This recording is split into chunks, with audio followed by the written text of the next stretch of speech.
আমার টিমমেটের সাথে ফাইট করতেছিল, এর মধ্যে এনিমি নেট করতেছিল, আমি 3-4টা শট দিয়ে এক্সএমএর দিয়ে ডাউন করে দিলাম। তারপর থেকে একটু ডাবল লুট করতে আসছিলাম, ডাবল লুট করতে দিয়ে কি গাছের পিছনে এনিমি, বাম পাশে একটা গ্রেনেড, ডান পাশে একটা গ্রেনেড করলাম, এনিমি কমা নিয়েছে আমার 112 ড্যামেজ। ও আমি রাশ করতে পেলাম, কোরিয়ান ছিল অল্পতেই দিলে মারা হয়ে গেল। এটা খুব ক্লিয়ার করলাম, এর মাধ্যমে 2টা কিলের সমাপ্তি।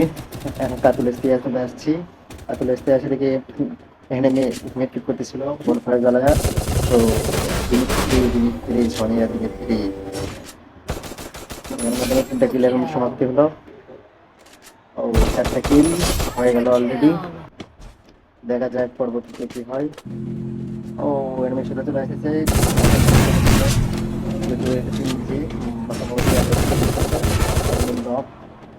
এটা ফিনিশ করে দেবো, ফিনিশ করে দিয়ে মেট্রিক দেখবো,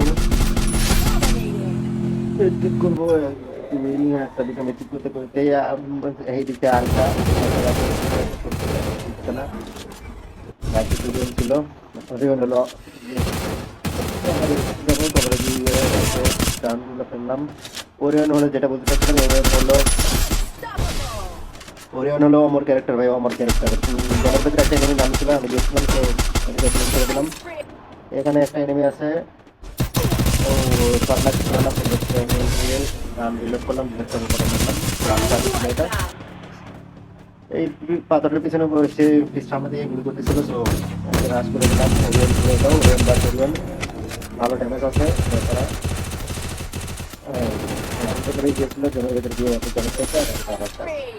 এখান থেকে ড্রাগন পাই, ড্রাগন পেয়ে দেখা যাচ্ছে ওরিয়ন আবার একটা কোনো লাভ হবে না, কোনো লাভ হবে না। এর মাধ্যমে 11 কিলোর সমাপ্তি হলো।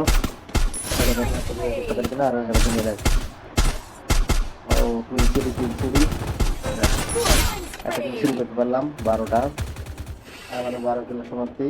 জোনে যাইতে যাইতে দেখি পিছনে একটা সোনিয়া ক্যারেক্টার